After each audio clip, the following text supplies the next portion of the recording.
This is Chelsea Internet Radio, and this is Vic and Mix.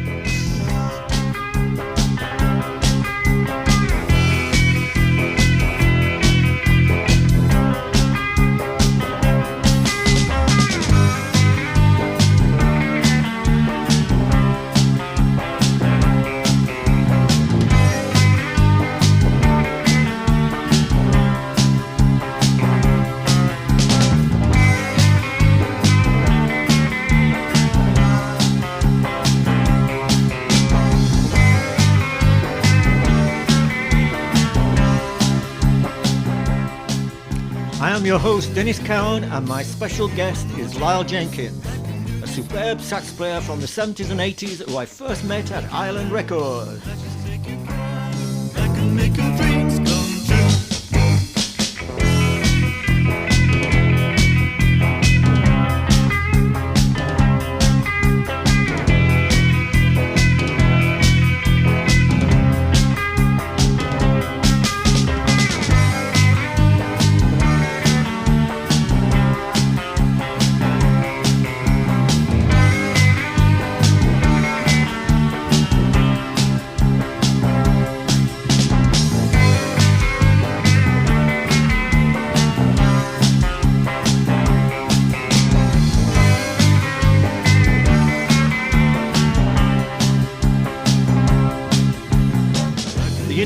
Recorded at his home in London in 2014 due to health problems, and Lyle now being in a wheelchair, we did it there. I can make you grow, I can make your dreams come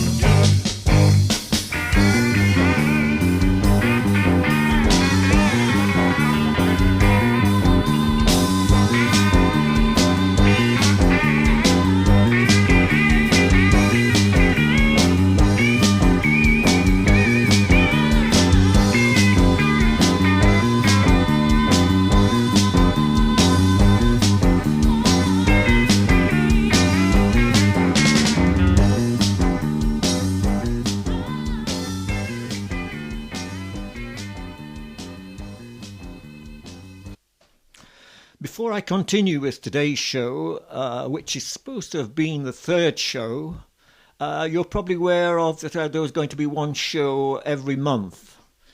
The January show was pulled, mainly because it dealt with shorts. This wasn't pulled by John, my current editor.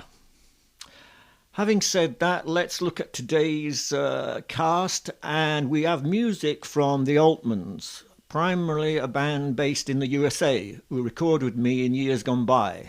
We shall be opening up with Wounded and closing with Antifreeze. All these tracks were recorded at Chalk Farm Studios, London. The Lyle interview is a pre-recorded one, so it will vary. This is his first interview that he's ever done. He normally shies away from them, but he broke this habit of a lifetime to do it for me and Chelsea Internet Radio. Good old Lyle.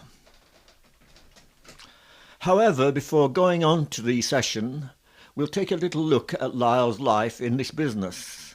And it started in 1969 in Birmingham with a band called Galliard, who had success in their own right. By 1970, he joined the Keith Hartley Band, and Keith Hartley was with John Mayall's Blues Breakers, with Eric Clapton and Jeff Beck, among many others. The Keith Hartley Band comprised of Keith on drums, Miller Anderson on guitar, Gary Thane on bass, Mick Weaver on keyboards, Lyle Jenkins on sax, and Dave Caswell on trumpet. However, in 1971, Lyle found himself in the Ashton, Gardner and Dyke Band. These guys were responsible for the number one hit Resurrection Shuffle, which is known only to the older members who are listening to this. The band comprised of Mick Lieber on guitar, Tony Ashton on keyboards, Kim Garner on bass, Roy Dyke on drums. The brass section had John Mumford on trombone, Lyle on tenor sax, and Caswell on trumpet. By 1972, I met Lyle for the second time, and this was in a little thing called Ramshackle for Pie Records. This was mainly a deal done to promote a comic called Dave Armour, who was with ATV and doing quite well. The band had myself on bass, Lyle Jenkins on sax, John Malum on trumpet, Noel Norris on trombone, Mick O'Donnell on guitar, etc., etc. But there was no Dave Caswell on this, although he's noted for it. In 1975, and we jumped to that because Lyle hasn't said anything about it, in 1975, Lyle went on a tour to Japan with the Rocky Horror Show. And of course, as you know, I did the Rocky Horror Show right at the beginning in London. In the 1980s, he was doing sessions with Alvin Stardust, as I did, but we actually never worked on the same sessions. In the 1990s, he worked with the Stateside Stompers, a show band, which I don't know much about, and Lyle actually doesn't say much about them either. In 2000, he became a music teacher around London, and that's where he more or less ended his career playing. We now look at the albums which Lyle has done, and we go to the first one, which was with Galliard. He then went on to do 2 albums with Keith Hartley, 3 albums with Ashton Gardner and Dyke, 1 album with Lee Stevens, 1 album with Silverhead, 1 album with Kevin Ayers, and of course the thing with Dave Armour for Pye Records and Ramshackle. He was also at the Island Sessions in 1971 with me. His final album debut, and his last one as far as I know, was in 1992 on my solo album Two Sides of a Coin in America. We now go on to the Altmans, track I said, but we are changing the track from Wounded to Antifreeze, so that's the next track you're going to hear.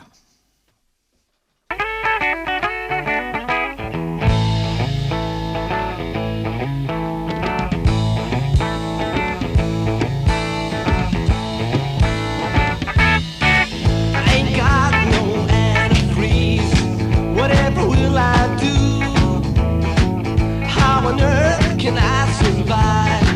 I haven't got a clue. It's lucky I get food stamps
Right, Lyle. Although we met through the Island Record sessions in the 70s, your career in the music scene starts well before that. So let's go there and work our way through to the point you retired or it retired you. Tell us, Lyle. Well, life has retired me, actually, Dennis, my old mate. Yeah, it's true. I started earlier than the 70s up in Birmingham. I was with my first band was a band called Galliard. Very, very good band. Featured Dave Caswell on trumpet, myself on tenor saxophone, and some brainy guys from Birmingham. It was a great fun band, great swinging band. It told great stories. I thought it was wonderful. Then we moved from there, me and Dave Caswell, down to Keith Hartley's band in London with the Big Boys. That was marvellous. How did Keith Hartley get in touch with you then? You know, it's so far back I can't remember. Maybe I was recommended by Dave, who got the job just before I did. Perhaps it came from that way. Yeah. However, that lasted 9 glorious months. And then, luckily enough, we joined Ashton Gardner Dyke, the both of us. Ashton Gardner Dyke and Company, the band became, and had a big hit in the charts straight away. All very exciting, very jolly. And that lasted 2 years. And then I was out playing proper music for several years after that. Different bands, different people you meet. It was all very exciting. I really enjoyed it. I was off to the Caribbean, touring around there on the QE2 with the Jack Hawkins band. Boy, that was a fun outfit. Good swinging band, but we had fun. And then lived as a freelance musician for a while after that. Got a job at the Rocky Horror Show. We were in Japan for 6 months. That was 1976, where I met a good mate of mine named Nick Greenwood, who used to be with the Arthur Brown band. Oh, yeah. Arthur Brown, the Band of Fire or something. Yeah, Crazy World of Arthur Brown. Crazy World of Arthur Brown, quite correct, Dan. You've got a great memory, son. Yeah, well done. From there, that lasted 6 months. Then what did I do then? Good grief, I can't remember Only what I you did know, last Lyle. week. Only you know. You know when you got the Ashton Gardner Dyke thing? Yeah, sure. How did that actually land into your lap then? Oh, that's right, I've just remembered it. I saw an article on the band. Yeah. They'd had a bit of success in Germany with something, and they were coming back to England, and they were looking for a brass section. I remember reading that in the Melody Maker. I told Caswell, and he got the bullets on the go. He got in touch with the band. We went along to see him. Bob's your uncle. That was it. Right. We were all good drinkers, and we all got one on of the very main well. things, yes. And that was it. Yeah, the drinking jobs, yes. Yeah, that's it. They're Wine, the best women, ones. and no contracts, yes. The Right. best ones. Right then, we'll take a break there, okay. The next track is Lover Man from my album, Two Sides of a Coin, with Lyle on sax.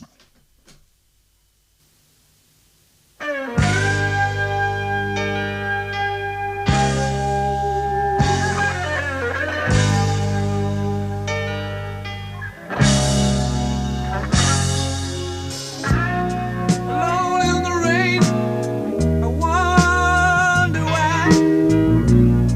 wonder why it pains me so.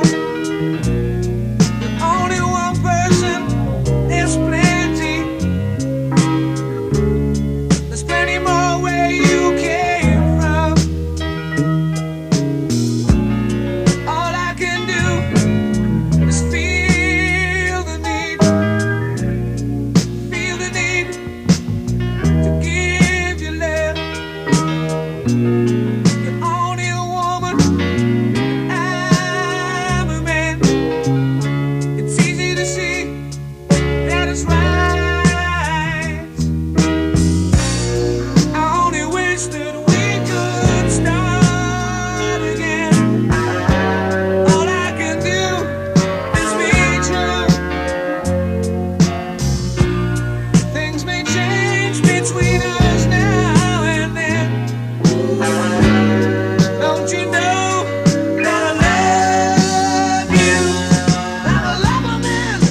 Right, we sit here on this lovely couch, and I've got Lyle Jenkins, yes, good old Lyle, sat in front of me, which he doesn't always want to be, of course.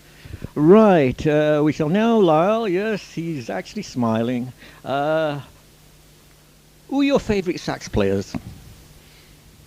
Well, there's myself, of course. Of course, yes. David Fathead Newman. Never heard of him. He used to be a player with the Ray Charles Band. Real great, earthy, bluesy player. Fabulous sound and that. Exciting. That was the one for me. And, of course, I like the jazz players. Simon Bates, wonderful player. Mark Alloway, superb on all the instruments. And then there's Art Thiemann. He's the best of the British players. Wonderful player. And a nice bloke. An orthopaedic surgeon. Marvellous bloke. Is he still doing the rounds now, or? Oh yeah, he does his jazz clubs. Yeah. He's exciting to see. Wonderful. Right, Lyle. When did you begin on sax? Good grief, Yes, don't of ask course. me that. Yes, we've got to ask you that. That was before the old king died. See, Well, perhaps not quite that old, but we're heading towards the prehistoric zone, folks. I would think about 1956, I think I started. Yeah. I read an article in the Melody Maker about a black alto player from America dying. His name was Charlie Parker, and I'd never heard of that name. Of course, he's in my head all the time now, of course. Of course. One of the greats. The great. It all stems from Charlie. He is the fountain of music. You know when you were at school? I went to school.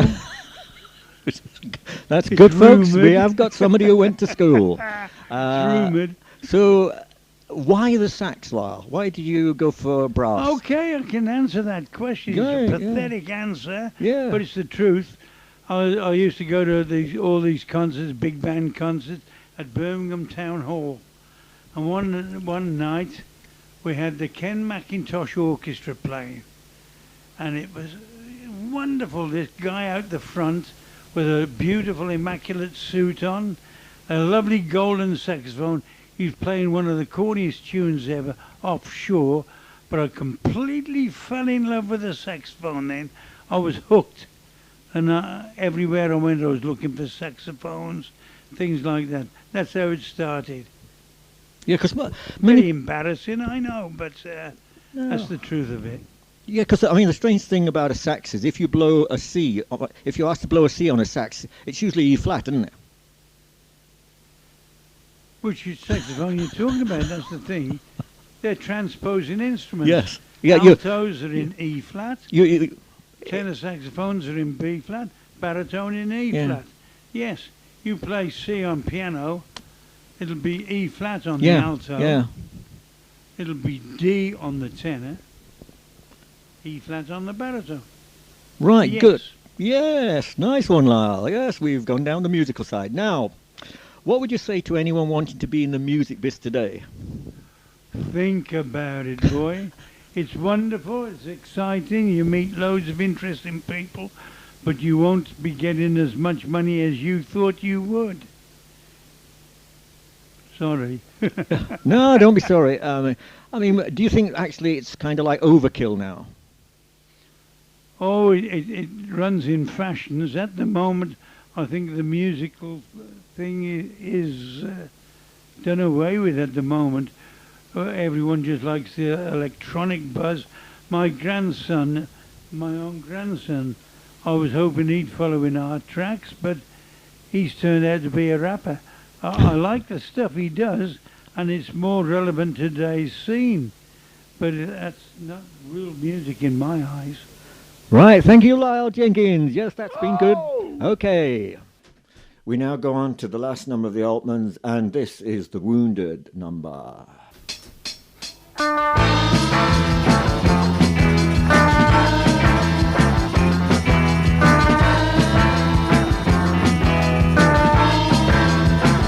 Don't go letting your heart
As a postscript to the Lyle thing, I want to point out that Lyle has retired from his job as a tutor and is now living at home in North London with his wife Kim and his lovely dog Izzy.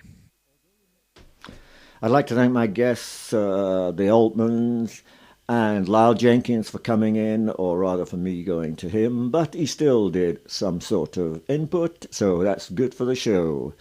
And now we come to the penultimate end of the show where we say in the next show in March we shall be covering tribute bands, and we will really be doing some research into this with PRS and other organisations to find out how many of them are paying their way, whether they actually don't care at all, and just how many of these kind of bands are ripping off the actual artists, because in fact that is what it is ripping off the actual artists. So we shall be looking into that, and as we've been advised by our management, that we mustn't linger too long on this sort of thing. We are also going to couple that show in with Is There Any Talent in Chelsea, looking to see whether actually there is anybody in Chelsea who's got even a remotest chance of making it in any sort of field to do with music. So we shall be looking into that next month, and hope you'll be there with us. I will have my guest Philip in the studio again to discuss this kind of thing. So until then, I'll be signing off from you and leave you with my theme tune as usual.